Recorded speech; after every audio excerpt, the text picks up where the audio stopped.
2020 was always going to be a monumental year for video games. Rumors and reveals of new hardware from both Microsoft and Sony dominated headlines and later resale sites for months. We thought that brand new, huge games like The Last of Us Part 2, Cyberpunk 2077, and even a new Half-Life game would be more than enough to sustain the conversation around gaming. Then something outside of our control happened, and gaming accidentally ended up with more of a spotlight than we thought it would in 2020. In a year when we were all cooped up inside, it was only natural that a lot of us would pick up a pad to while away the hours or to form meaningful connections with others online. While Zoom fatigue set in, multiplayer games such as Jackbox and Among Us exploded with popularity. Weddings, birthday parties, and even presidential campaign PR opportunities were held in Animal Crossing, with interest in the game causing shortages of the Nintendo Switch console for weeks. In its 2020 Evolution of Entertainment report, the NPD Group found that 4 out of 5 American consumers had played a video game in the last 6 months, with those gamers spending more time and money on the hobby than ever. But what happens next? Let's explore what the video game industry is doing to ensure that this new audience will be sticking around post-pandemic, whenever that may be.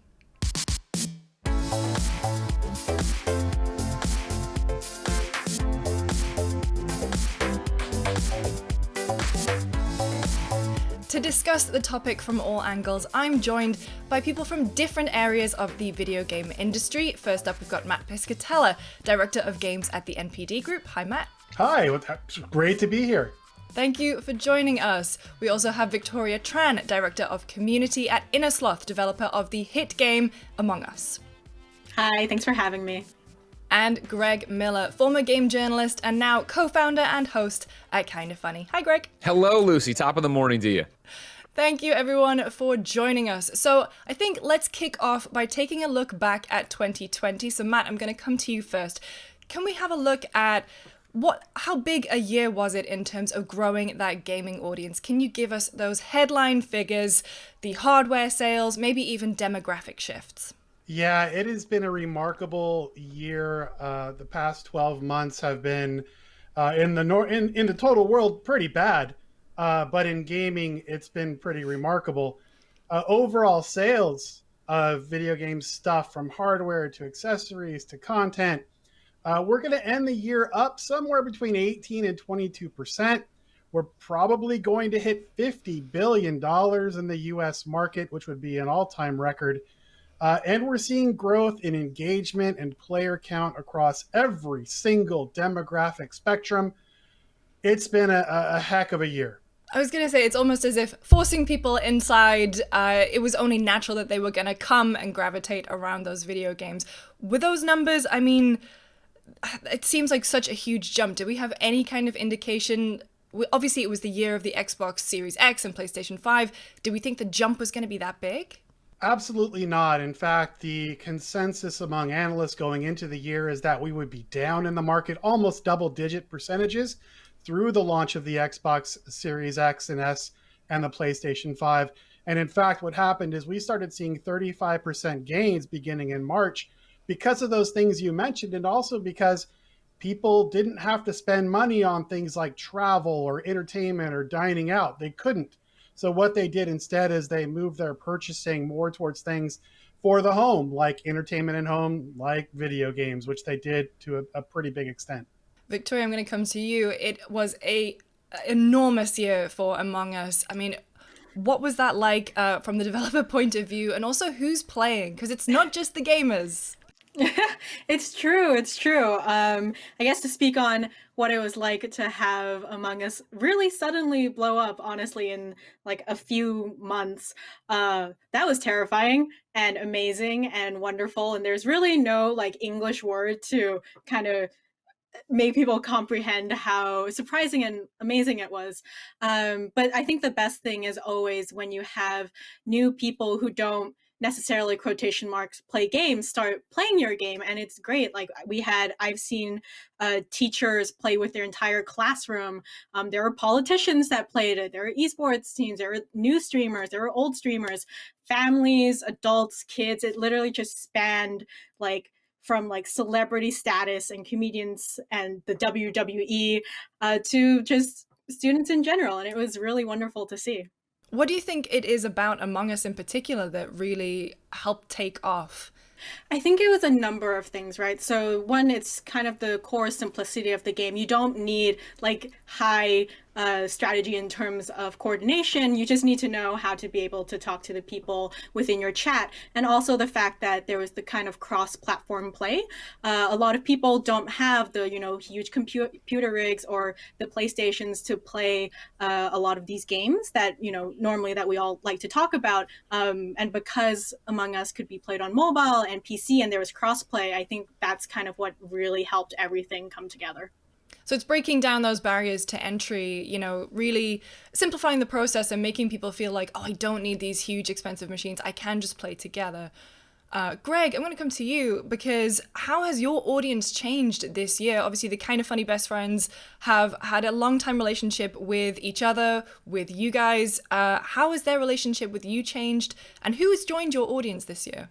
Man, I think, the way the relationship changed is that it grew so substantially. And I think it was a reminder to a lot of our audience and to us, of course, how important the relationship is. As you call it out, we call our audience the Kind of Funny best friends, right? Because that's the kind of relationship I've always had when I podcast. That if you listen to what I'm talking about, if you're there listening to the many hours of content we put out, me better than my family does, right? The weekly phone call with my dad doesn't cover what Portillo just did or what's going on in my personal life the way a daily podcast would. And I was at the start of the pandemic worried. I thought, I think we all were, and we continue to be worried. And from a business owner perspective, I was concerned that we would see, subscribers go down on Patreon, which of course is one of our crowdfunding platforms. I thought we'd see views go down, and it was the exact opposite. Like we saw a huge year of growth. And when I brought this to the audience and talked to them, right, because even looking over here, right, our YouTube channel, 2019 to 2020, we saw an 876% growth in subscribers of people actually clicking the subscribe button in 2019 versus 2020 or 2020 versus 2019. And when I asked them about this, like, why are you coming back and watching the Kind of Funny podcast in droves in a way that wasn't happening before? So many people said that they were looking for that relationship. They were looking for normalcy. And, we make distraction content. We make content that you listen to have a laugh while you cook dinner or, in between car rides. And what we saw in 2020 was people now in their house and not able to talk to their friends, not able to go to their friend's house, not able to go to their bowling league competition. They came to podcasts and they came to YouTube videos in droves for us. So the through line here really is that people in 2020 were just looking for that connection. And so it's really no surprise that the big zeitgeist games were things like Fall Guys, Among Us, Animal Crossing. So games are bringing people together, even if sometimes you've got to get someone out of an airlock. But Matt, I'm going to come to you. Was this industry trend towards these more social games? Was that uptick just because of 2020, or has the industry been trending that way over the past few years? Yeah, great question. It has been trending that way. And when we really dived into the data, particularly a big study we conducted over the summer months to specifically gauge where people were playing, what they were doing, who they were playing with, our conclusion was that 2020 really jumped us ahead about 2 or 3 years on the trend line for that type of engagement and that type of behavior. What we saw was basically a big jump forward in terms of using gaming as basically social cohesion or social concrete. And it's one of those things we think is going to be a lasting impact of 2020 is the shift of folks connecting with family and friends in game. We think that's going to be a more permanent result of what we've all experienced over the past 10 months. Victoria, what impact have you noticed with Among Us with all of the lockdowns and various events of 2020? Have there been certain spikes throughout the year, or has it just kind of been this snowball that people, they realize that they can connect with their friends in Among Us? Or have there been certain events in the real world that have really spiked interest in the game? Yeah, I mean, I think it's a mix of both, right? So when AOC streamed the game, there was definitely like a huge spike in that. But then also, of course, like all the streamers who played our game and who roped in their friends, that always like helped us see a spike. And I think what it really is about the lockdown is that it's not just about the fact that you are able to connect on Among Us. And I think that's sort of a thing that we've seen in the lockdown, is that being able to connect is not the same as actually feeling connected with someone and feeling like you have moments of bonding and time. Because if that were true, then we wouldn't need games. You could just go on social media and just chat with anyone. I think what it was that Among Us continually helped people break down barriers and talk more with each other and really feel that sense of like human connection, which we all need and still do need. So that's why we saw it in the classrooms and with like random celebrities. It was a chance to really connect with people and kind of get to know them a bit more. It's also funny because I play a lot of multiplayer games with my friends, and even though we talk every day, obviously no one's really doing anything, and so it's difficult to just have the same "hey, how are you, what have you been doing" chat with everyone day in, day out. And so that's a real kind of gift that video games can give you, is that you can be talking, but you don't necessarily have to talk about anything, and it really helps take your mind off things. Greg, we talked about how Kind of Funny best friends have been flocking to your content in droves, but have they been playing games together? Have you noticed? You've always had this initiative of, grouping up people to play games together. Have you noticed a big uptick this year? Oh yeah, of course. I think, everything we've said so far is just, hitting the nail on the head here in terms of bringing games to people, to bring them together and seeing what they do with it. And yeah, you want to talk about, Among Us and Victoria, like, that was one of those breakthrough moments. I'm talking about even outside of the Kind of Funny hardcore gaming community, where, here at the house, we threw in January dinner party. I introduced the group of non-gamers to Jackbox. And then in March, when all this was happening, maybe even early April, they were like, hey, can we do that? And I had to try to explain it. And I was using Discord to stream my game to them. And then they're on their, and it was just clunky and hard. But then to have something like Among Us come out and do that, right? To have something like Animal Crossing come out and make it so that, hey, here is an experience that has no pressure and doesn't have the hardcore gamer slant to it that you can get into. Yes. And then for our group that is, ride or die, live and breathe video games. Yeah, I saw such an influx in community game nights. So everybody is streaming now. And it doesn't, I think more than ever, it doesn't matter if they're streaming to 5 people or 5,000 people. They're finding a community and finding some exhilaration, be able to share experiences and talk to people that way. It's good that you brought that up, because I was going to actually talk a little bit more and ask the panel about how people are engaging with video games beyond just playing with them, because I think, as we've all established here, that building that community is such an important part of playing games. Victoria, how have you found that players of Among Us are engaging with the game outside of actually playing it? Yeah, so the amazing thing about the Among Us community, and honestly a lot of game communities, is just how much they engage with it outside of it. So Twitch saw 700K viewers in total in a month at one point. Among Us received 4 billion views in total in September of 2020 on YouTube. And the cool thing about that is 230 million views of those were animated content. So people are creating kind of like their own characters, their own storylines, and it's just an amazing thing to see. Greg, have you noticed with the Kind of Funny best friends, have they been talking about how they've been approaching the games they chose to play in 2020? Are they kind of finally taking advantage of more spare time to dip into more titles, or are they specifically honing in on maybe their backlog that they never got around to playing and finally committing themselves to those games? It's a great question, Luce. What I've seen the most, and this is tangentially, of course, is them committing to what they have, playing games longer, playing games to completion, going for all the achievements, all the trophies, sinking lots of time into it. There still is that drive, I think, to have the, what's the next hottest title, be a part of that conversation. But when you are at home and during any coffee break, you can turn around and turn on a game for a little bit.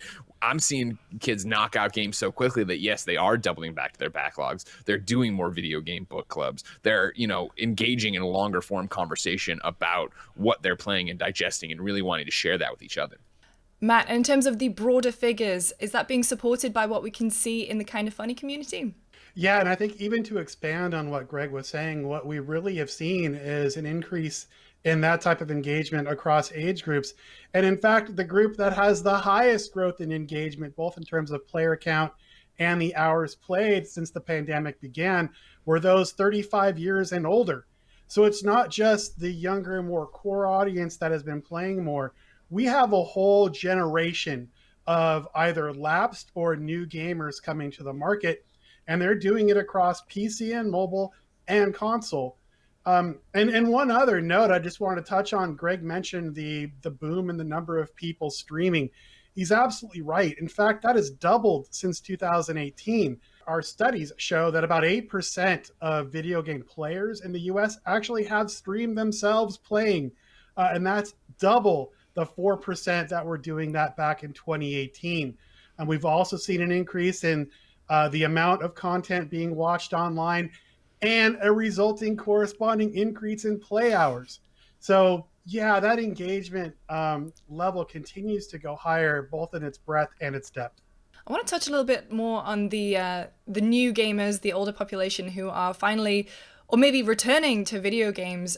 Was there a specific game or kind of time frame when you noticed that uptick starting? Yeah, it started in March and April. And we saw significant upticks on the mobile space. We also saw some pretty big tick ups in PC. And then, of course, we had a number of those people pick up a Switch and Animal Crossing in particular. Lucy, you mentioned earlier about how this was a big year for the Xbox Series consoles and PS5. But really, 2020 is the story of the Switch.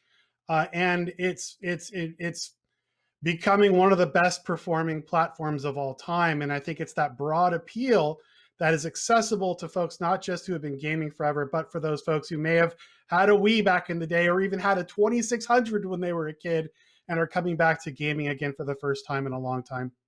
So we finally made it through the gamut that it was 2020, 2021, maybe not off to the fresh start that we all hoped it would be. However, let's talk about what the video game industry is going to be doing to hopefully hold on to that new audience that came to them in 2020. So Victoria, I'm going to come to you. What are Innersloth doing to ensure that all of these millions of fans of Among Us are going to be sticking around?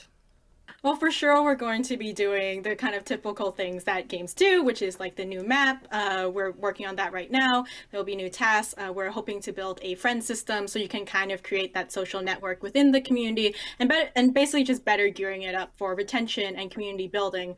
But not only that, it's really trying to remain engaged with the people who aren't necessarily like continually keeping up with the gaming news, reading the gaming sites, doing all of that, right? So we have like our Twitter followers, and we have our TikTok community, and we have newsletters, and it's basically trying to capture and remain like kind of on the top of people's minds, because what I think is really powerful is when you have people who don't necessarily always consider themselves core gamers to be a part of your community, because that's really powerful and you can reach out to them. And we have some secrets in the works that I unfortunately cannot talk about, but I think for anyone in game development, like we're just trying to welcome more and more people into the communities that we have. And as well, that must be such a challenge, not only with maintaining an ongoing game, but to develop and, adapt to things remotely. I mean, you've been working in game development and with game developers for a long time. Like, how have you noticed that shift change in 2020? And how have you noticed developers, coming to terms with having to work remotely and not in meeting rooms altogether to bounce ideas off each other? Yeah, it's definitely picking up new technologies, new kind of softwares to better track bugs, to better communicate with each other. Some studios have been totally fine because they've been completely remote, and others are definitely adjusting, right? Especially the huge companies that have had to basically split up their workforce. But it's something that I think has been coming along for games already, because it's such a global workforce, it's such a global audience that they've been slowly adapting for sure, and I think it's going to work out.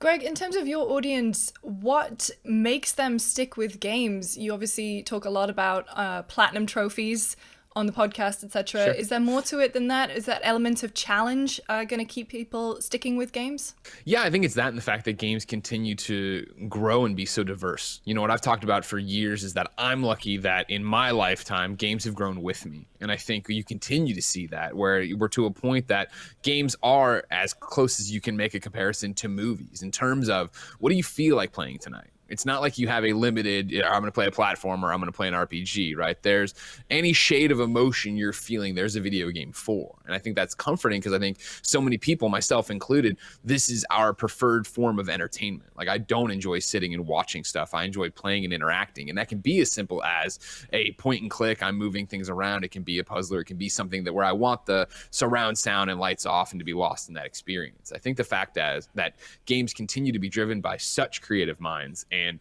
you see people being inspired by other people's creations, you continue to see that get just astronomical into what games can do. And I think that's what keeps people around. It's that excitement of what's going to be next, and what's going to be not only the next huge AAA hit, but what's going to be the next Fall Guys, what's going to be the next Among Us, what's going to catch you off guard.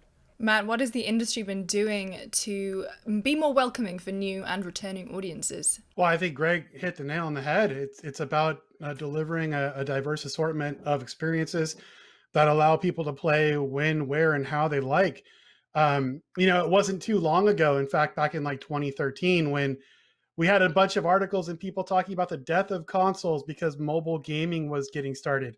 And instead, what happened is mobile gaming allowed a whole new audience to participate. It brought new business models. It brought new ways of people of all economic backgrounds to participate in gaming.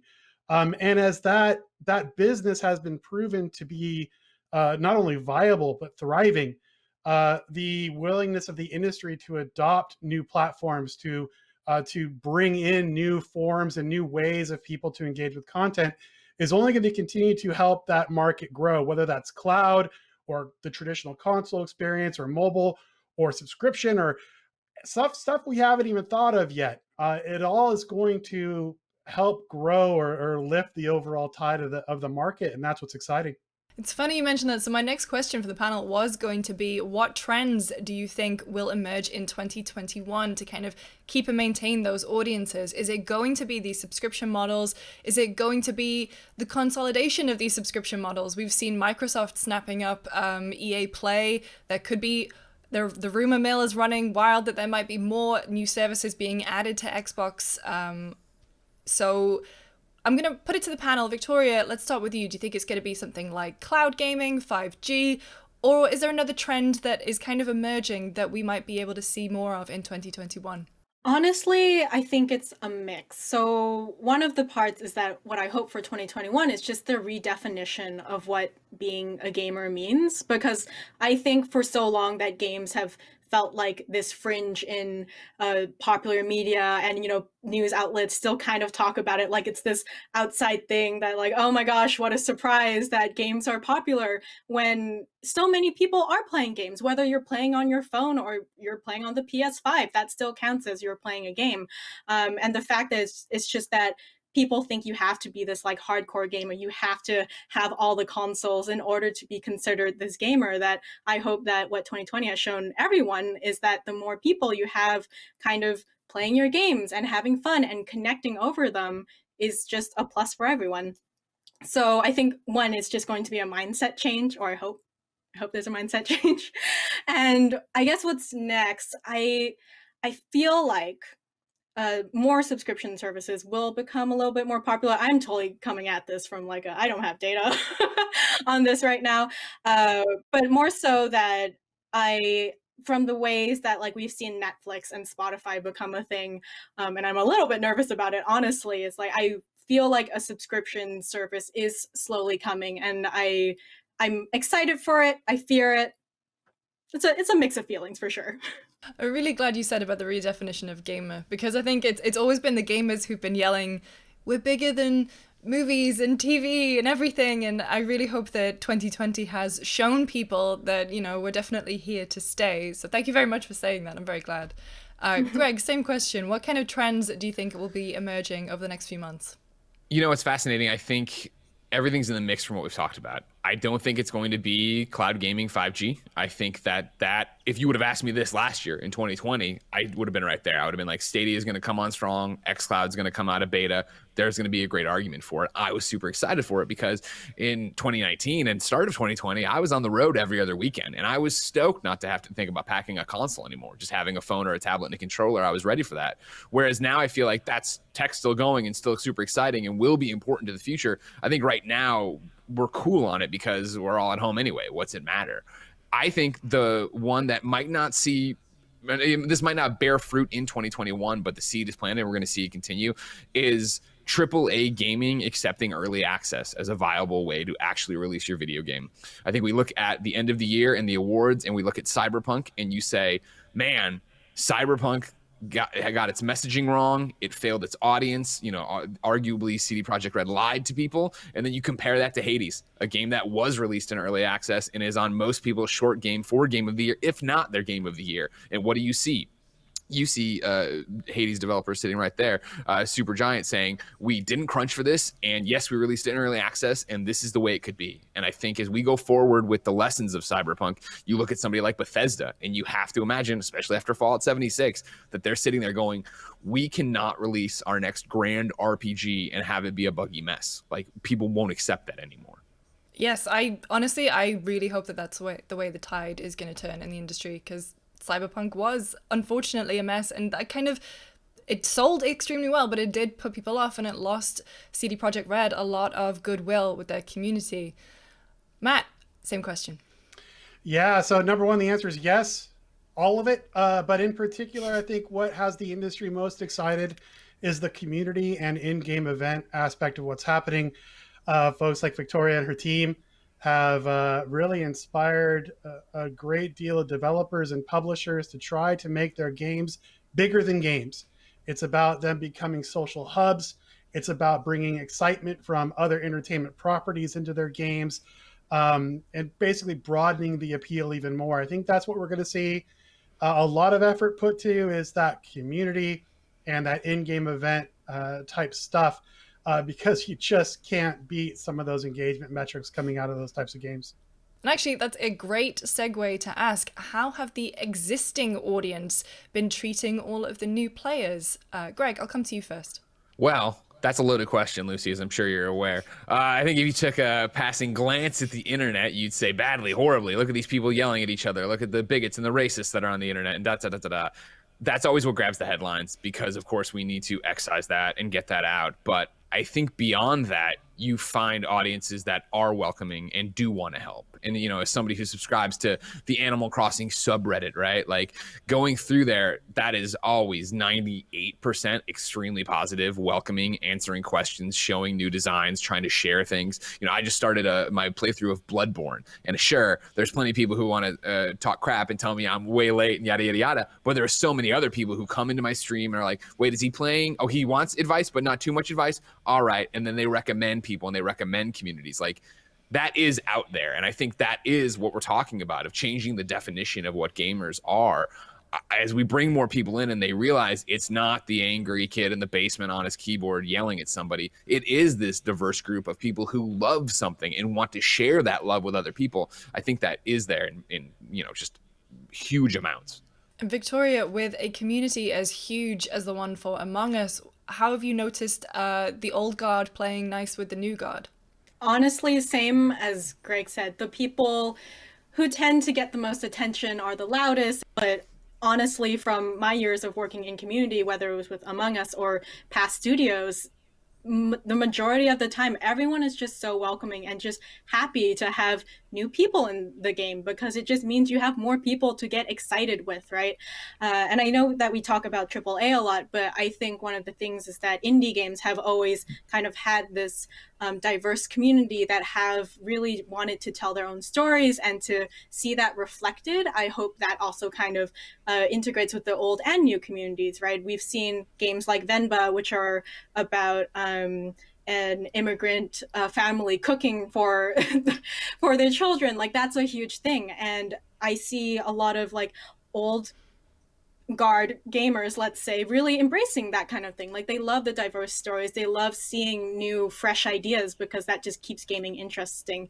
So I think so far it's been really wonderful. And Matt, what about you?